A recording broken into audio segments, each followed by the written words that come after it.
नमस्कार YouTube family, जय हिंद जय महाराष्ट्र। मी पुण्याची तृप्ती स्वागत करते आपल्या भारतीय खाद्य संस्कृतीमधील तृप्ती उपशास्त्रातील नवीन कुकिंग व्हिडिओमध्ये। हिंगणे खुर्द सिंहगड रोड पुणे येथील शुद्ध साजूक तुपातील बेसनाच्या लाडूची ऑर्डर आपल्याला मिळालेली आहे तृप्ती उपशास्त्र किचनला। शुद्ध साजूक तुपातील बेसनाच्या लाडूची ऑर्डर आल्यावरती तृप्ती उपशास्त्र किचन हे बेसनाचे लाडू बनवताना कोणकोणत्या रेसिपी टिप फॉलो करून हे शुद्ध साजूक तुपातील बेसनाचे लाडूची ऑर्डर पूर्ण करते हे मी तुमच्यासोबत आज शेअर करणार आहे। कारण तृप्ती उपशास्त्र किचनचे हे शुद्ध साजूक तुपातील बेसनाचे लाडू प्रत्येक कस्टमरला आवडणारे आहेत। प्रत्येक कस्टमर हेच विचारत असते की तुम्ही हे लाडू बनवता कसे काय, इतके स्वादिष्ट असे तुमचे लाडू कसे काय होतात, कोणत्या रेसिपी टिप्स तुम्ही फॉलो करून हे लाडू बनवतात, असे एक नाही तर अनेकांचे असे प्रश्न आहेत। तर आजच्या या व्हिडिओमध्ये मी संपूर्ण प्रश्नांची उत्तरं देणार आहे। आता ही ऑर्डर पूर्ण करताना काही टिप्स मी तुमच्यासोबत शेअर करणार आहे। त्या म्हणजे बेसन पीठ किती वेळ भाजायचं, तसेच या बेसन पीठासाठी लागणारं शुद्ध साजूक तूप हे किती वापरायचं, तसेच हे लाडू करताना पिठी साखर किती घालायची यामध्ये, ड्रायफ्रूट मसाला किती घालायचा यामध्ये, तसंच गॅस सुरू ठेवून किती वेळ भाजायचं आणि गॅस बंद केल्याच्या नंतर हे बेसन पीठ किती वेळ भाजायचं, अशा सर्व टिप्स मी या व्हिडिओमध्ये तुमच्यासोबत आज शेअर करणार आहे।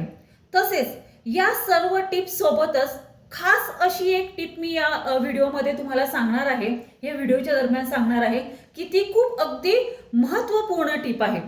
फॅमिली, तुम्हाला पण जर माझ्या पद्धतीने हे शुद्ध साजूक तुपातील बेसनाचे लाडू जर शिकायचे असतील आणि ह्याचा स्वाद घ्यायचा असेल तर हा व्हिडिओ तुम्ही संपूर्ण पहा। व्हिडिओ आवडला तर व्हिडिओला नक्की लाईक करा। मी भारतातील पुणे जिल्ह्यातील तृप्ती स्वागत करते आपल्या भारतीय खाद्य संस्कृतीमध्ये तृप्ती उपशास्त्र कुकिंग व्हिडिओमध्ये। आज आहे 10 ऑगस्ट 2026। आज सोमवार आहे। आज ज्यांचा वाढदिवस आहे त्यांना wish you many many happy returns of the day. त्यांच्या सर्व मनोकामना पूर्ण होत ही स्वामीचरणी प्रार्थना करून आजच्या आपल्या तृप्ती उपशास्त्र कुकिंग व्हिडिओला सुरुवात करूयात। प्रथमतः गॅस सुरू केला। गॅसची फ्लेम ही लो टू मीडियम ठेवली आणि या लो टू मीडियम गॅस फ्लेमवरती कढई तापून दिली।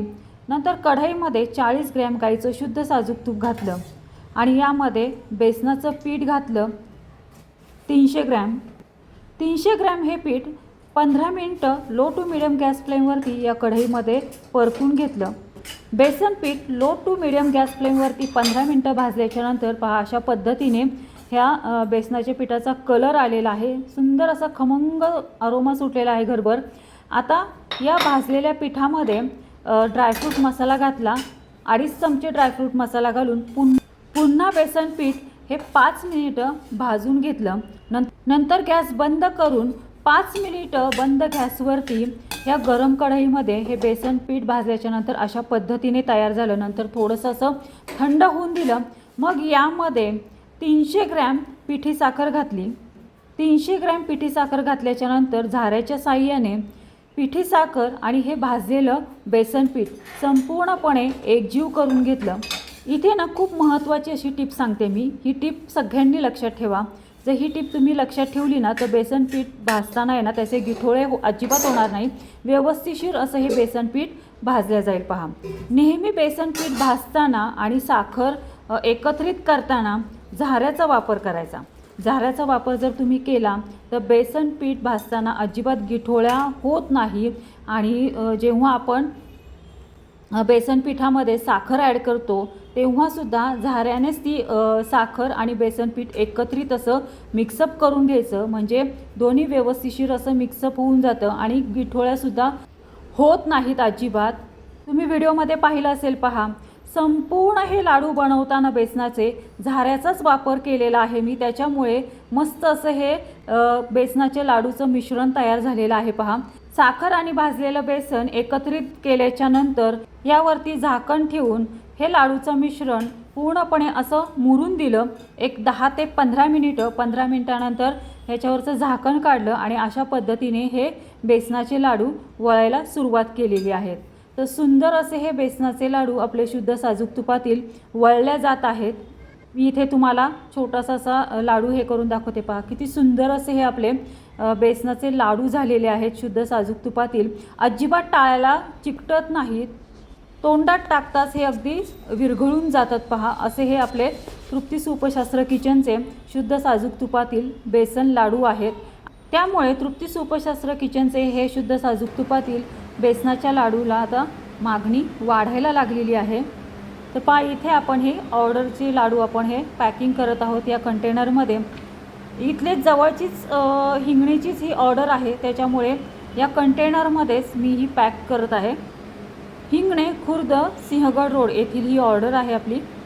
तर अशा पद्धतीने पुणे सिंहगड रोड हिंगणे खुर्द इथली ही आपण ऑर्डर पूर्ण केलेली आहे. आता ही ऑर्डर आपण पॅक करून ही ऑर्डर आपण प्लेस करणार आहोत.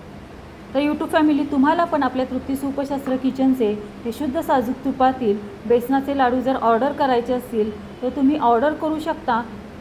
संपूर्ण भारतातच काय, पण भारताच्या बाहेरची सुद्धा आपण ऑर्डर स्वीकारतो. शिवाय ऑर्डर ही आपण फ्री होम डिलेवरी करतो. कोणतेही डिलेवरी चार्जेस आपण आकारत नाही.